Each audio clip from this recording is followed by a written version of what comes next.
Se a operação dele acabasse hoje, ele ia ficar devendo um pouco mais de 3 milhões para a instituição.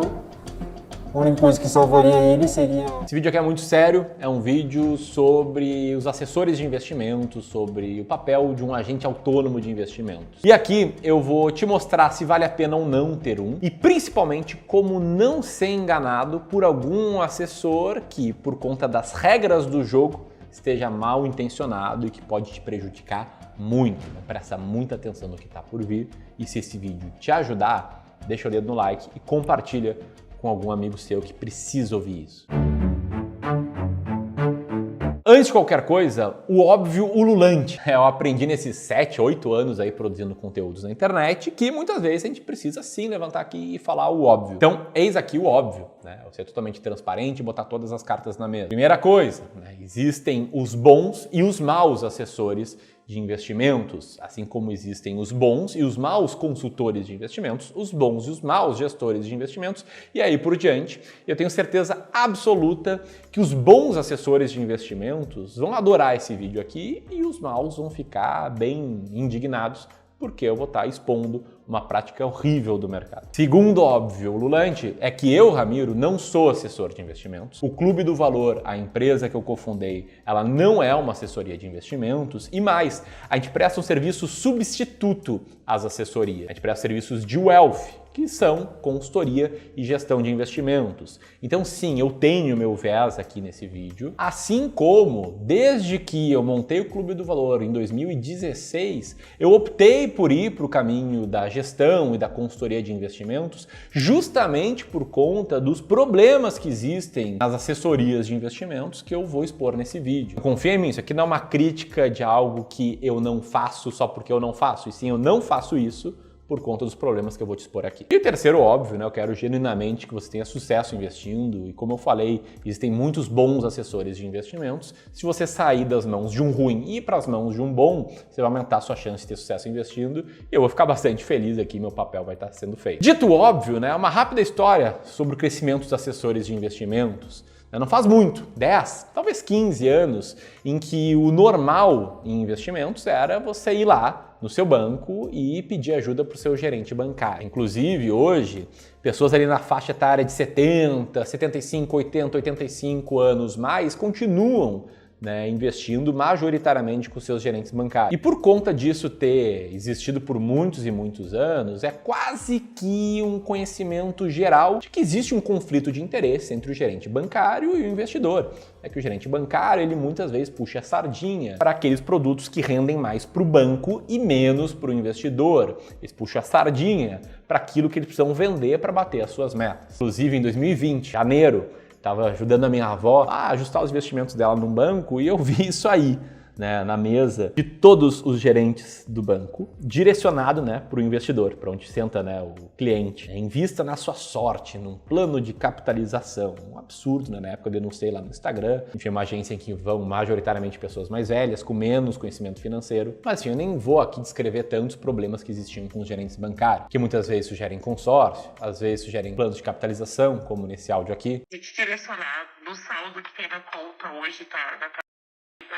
50 mil para capitalização, para que tu possa ficar também com o valor ali parado, mas concorrendo a prêmios, tá? Enfim, o grande ponto é, onde tem um problema na sociedade, onde tem uma dor, existe uma oportunidade, e daí que surgiram os assessores de investimentos, sempre plugados em grandes corretoras e, na maioria das vezes, prestando um serviço muito melhor que o dos gerentes bancários. De novo, na mesma coisa que eu falei antes, o óbvio ululante, existem bons gerentes bancários, existem os maus, mas na média os assessores puxaram a barra do mercado para cima, passaram a oferecer para os seus clientes uma série maior de possibilidades de produtos, com menos taxas na média, enfim, fazer um trabalho melhor. Dito isso, qual é o grande problema aqui? O problema é que, embora existam muitas diferenças entre o assessor e o gerente bancário, existem algumas similaridades, sendo que a principal dela é que continua sendo uma profissão em que, na média, as regras são conflitadas. Há um conflito de interesses.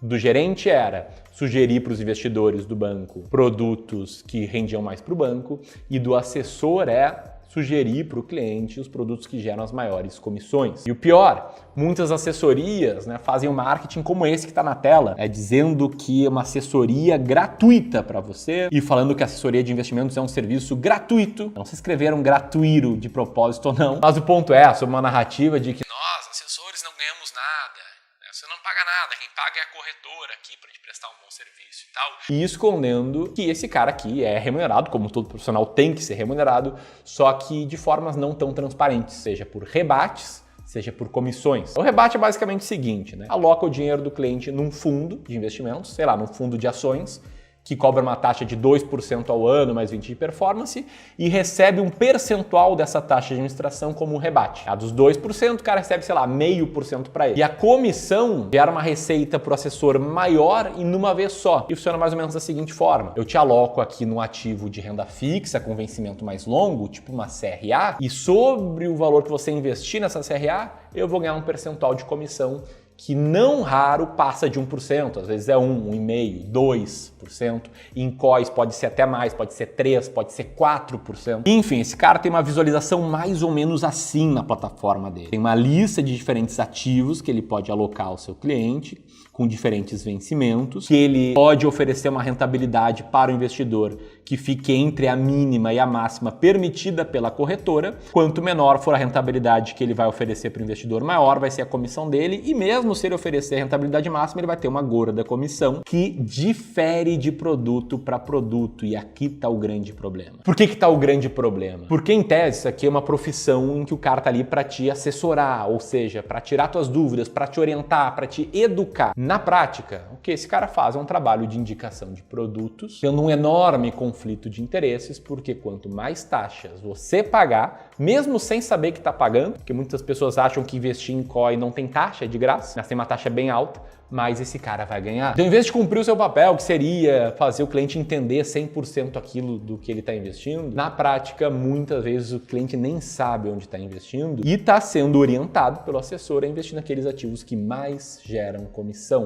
que, por definição, são os que têm o menor potencial de retorno. Como, por exemplo, nos COIs, que, de acordo com o FGV, a maioria é vendido com uma taxa de retorno esperada muito baixa, abaixo da taxa Selic. E o problema fica maior quando a gente percebe que alguns produtos sequer geram uma comissão muito baixa, como é o caso de quando você investe por títulos públicos através da plataforma do Tesouro Direto, ou compra ações, ETFs e fundos imobiliários pelo home broker, por conta própria, em que você ou não vai gerar comissão para o cara, ou vai gerar 3, 4 reais por compra de ação. Já outros vão gerando comissões maiores. Se você for investir num título público por fora da plataforma Tesouro Direto, na média, paga uma comissão maior. Se for investir em CRIs, CRAs e debêntures com vencimento longo, vai pagar uma comissão maior. COIs, então, pagam comissões enormes e não à toa a gente vê muitas carteiras com um percentual nesses ativos, né? Começa aqui com 13% em COIs, começa aqui com 717 mil reais em debêntures e CRAs. Só que esse problema, né, esse conflito de interesses, que digas de passagem, né, ele deixa de existir quando o assessor opta por um modelo em que ele cobra um FII fixo em vez de comissão, que ele para de ganhar comissão e passa a ganhar um valor fixo pela sua carteira e ainda passa, né, a receita que ele ganharia de comissão de volta para ti como cashback. Ele pode criar algo ainda pior, como essa história que eu chamei um amigo meu pessoal, que foi assessor de investimentos no passado, viu com os próprios olhos e vai te contar agora. Bom, então, o que era esse cliente que tu conheceu o caso? Bom, era um ex-executivo de uma grande empresa aqui do Brasil, que eu acho que não vem ao caso a gente citar o nome da empresa, que essa pessoa ela se aposentou e saiu com uma bela previdência da empresa, algo mais ou menos na casa dos 5 milhões. E aí ela decidiu procurar um escritório de assessoria para ajudar ela a investir, né? E que ele pudesse, enfim, aí para frente ter uma vida mais tranquila. Só que o problema, né, é que essa pessoa, esse cara, ele não tinha conhecimento sobre investimentos, ele era um grande executivo, com certeza ele agregou muito para a sociedade na empresa onde ele trabalhou durante anos, mas investimentos não era a praia dele. Então, ele acabou confiando de olhos fechados no assessor, que veio dar esse apoio para ele. E aí, moral da história, onde é que eles investiram? Eles resgataram essa previdência dele e eles investiram 5 milhões dessa previdência, que era o valor, num COI. Isso acho que faz mais ou menos uns 2 anos. E se não for suficiente investir no COI, eles pegaram um crédito com esse investimento no COI de 100% do investimento, ou seja, ele investiu 5 milhões e pegou mais 5 milhões de crédito, e o custo desse crédito era 100% do CDI. Lembrando que o CDI não estava nesse patamar que está hoje, né? Mas também não era pouca coisa. Então, a partir desse momento, o cliente ficou com 5 milhões aplicado no COI mais 5 milhões de crédito.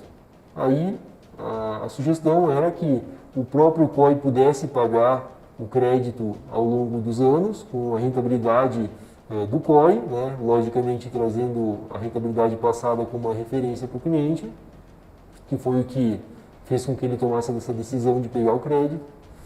Só que o grande lance é que com esse crédito ele não montou uma carteira de investimentos, daqui a pouco pensando em fazer uma alavancagem, né, e crescer o patrimônio. Ele comprou outro COI e pegou outro crédito. Então, a partir desse momento, o cara começou com 5 milhões, pegou mais 5 milhões de crédito. Com esses 5 milhões, ele investiu em outro COI e pegou outro crédito. Daí, se eu não me engano, foi no valor de 4 milhões. Ou seja, o cara estava com 14 milhões investidos. Sendo 14 milhões investidos e 9 milhões de crédito, né, de valor a pagar, que cada mês aumentava uma taxa de 100% do CDI. E aí, o que ele fez com esses 4 milhões extras, né? Tinha 5 em COI, pegou um crédito desse COI, ficou com mais 5 em COI, pegou mais 4 de crédito. E o que ele fez com esses 4 milhões que ele tinha em liquidez? Bom, amigo, daí vem a cereja do bolo, né? Porque justamente nesse momento onde ele estava com os outros 4 milhões liberados para realmente aplicar, era um momento onde a bolsa estava com uma volatilidade muito grande, então tinha muitas possibilidades nas famosas operações estruturadas, né, como Ruby, Color, Booster. Né. O que é uma operação estruturada? É uma operação onde tu tem um ativo como referência, vamos pegar, por exemplo, a Petrobras, e tu monta uma opção com um derivativo em cima dela em busca de um determinado objetivo.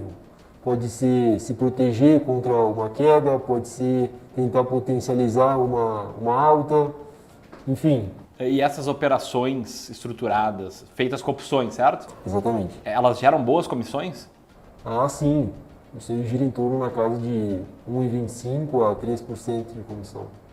Então, basicamente, com esses 4 milhões de liquidez, ele fez uma série de operações em que cada uma delas ele gerava de 1,25% a 3% de comissão. E como é que foi o resultado dessas operações? Bom, Ramiro, não sei se é muito sua praia, né? Porque eu sei que tu não gosta de opções e derivativos, mas basicamente o que manda, né, nesse mercado para tu ver se tu tem alguma operação estruturada é a liquidez nas opções. E empresas que têm uma grande liquidez de opções, ou as grandes como Petrobras, Banco do Brasil, Vale, ou também aquelas empresas que estão, né, numa situação atípica, como por exemplo naquela época era Via Varejo, Magalu, Cielo, Cogna, né? Então algumas dessas operações foram feitas com essas empresas, onde a operação não deu certo e o cliente ficou com o papel na mão. Então pensa, o cara compra uma Magalu a R$25, né, e agora segura o papel até hoje. Então o resumo da história é que com essas operações estruturadas, procurando entregar uma rentabilidade e uma estratégia para o cliente, segundo o assessor, esse cliente reduziu os 4 milhões a 1 milhão de reais. Então ele ficou aí com 9 milhões de crédito a pagar e 10 milhões em ativos, ou seja, o ativo menos o crédito vai sobrar 1 milhão só para ele, é isso? Exatamente. Como ele acabou investindo num outro COI para pegar outro crédito, pode ficar confusa a história, mas o que ele tem que devolver para a instituição é 9 milhões de crédito e mais os juros desse período. Qual é o valor mais ou menos? Dá para a gente botar que no final deve ficar na casa de uns 5 milhões, 4 milhões e meio só de juros. Então esse cara basicamente tem 14 milhões e meio de juros a pagar e hoje tem 11 milhões em ativos, ou seja, ele está devendo. Exatamente. Se a operação dele acabasse hoje, ele ia ficar devendo um pouco mais de 3 milhões para a instituição. A única coisa que salvaria ele seria esses 2 COIs que ele tem, que daí é na casa de 10 milhões, que hoje estão no 0 a 0, darem uma porrada de 20, 30% ao ano cada um deles até o vencimento, que é uma coisa que a gente sabe que dificilmente vai acontecer. E esse cara, ele sabe disso? Olha, até onde eu me atualizei sobre a história, ele não tinha muita noção de onde ele estava metido. Ele sabia que a carteira ia mal, que os ativos não estavam rendendo, mas tenho quase certeza que ele não tem clareza do buraco onde ele está metido. Cara, fico indignado, né, ouvindo essa história. A primeira vez que eu vi num churrasco, eu fiquei muito indignado. Eu chamei ele para vir aqui e, obviamente, né, preservando a identidade dele, ele topou em contar essa história. E a partir daqui, eu quero te ajudar a descobrir quando o teu assessor tá te enganando, tá te induzindo ao erro, como no caso dessa história que a gente acabou de ver, e quando ele é um cara bom, um profissional bom e quer o melhor para ti, entende, né, que ele pode abrir mão de receita no curto prazo para prestar um bom serviço e te ter como cliente dele por muitos e muitos anos. A principal forma de ter se ele tá te enganando ou não é questionar do porquê das orientações dele. Primeiro, né, olhar para tua carteira e ver se essa carteira tem muitos COIs, muitos CRIs, CRAs e debêntures com vencimentos longos, tem essas operações estruturadas horríveis que meu amigo acabou de contar, ou pior, né, faz uso de crédito como garantia ou alavancagem, como ele acabou de mostrar. Segundo lugar, vale a pena perguntar para ele abertamente quanto está sendo remunerado por essa carteira, qual é o teu ROAS, quanto menor for o ROAS dele, melhor para ti. E a terceira forma é sempre optar por FII fixo, que é uma possibilidade em que o cara vai cobrar uma taxa única, transparente, serviço muito parecido com os serviços de wealth que a gente presta aqui, que também é um FII fixo, que aqui a única pegadinha que tem que tomar cuidado é para esse cara não te boletar, não te enfiar um monte de CRI, CRA, debênture longa, COI, e no mês seguinte migrar para o FII fixo, porque daí ele vai estar ganhando um monte de comissão no curto prazo depois do FII fixo. Mas enfim, no limite é o conhecimento que eu tentei trazer aqui, né, sobre os conflitos de interesse, sobre o fato de alguns ativos pagarem mais comissão que os outros. Isso vai fazer com que você entenda se você está sendo enganado ou não e vai te fazer aí contar com um bom assessor ou com um bom profissional para te ajudar nessa jornada. Aí se você quiser conhecer melhor os nossos serviços de wealth, como a gente pode te ajudar a investir bem de forma transparente, cobrando uma taxa única, vou deixar o link aqui para você preencher um formulário e te contatar. E aqui eu vou deixar o link para um vídeo que conta uma história triste, outra história triste, de um investidor que perdeu 2,7 milhões de reais de forma similar à história que o meu amigo acabou de contar. Um grande abraço e até mais.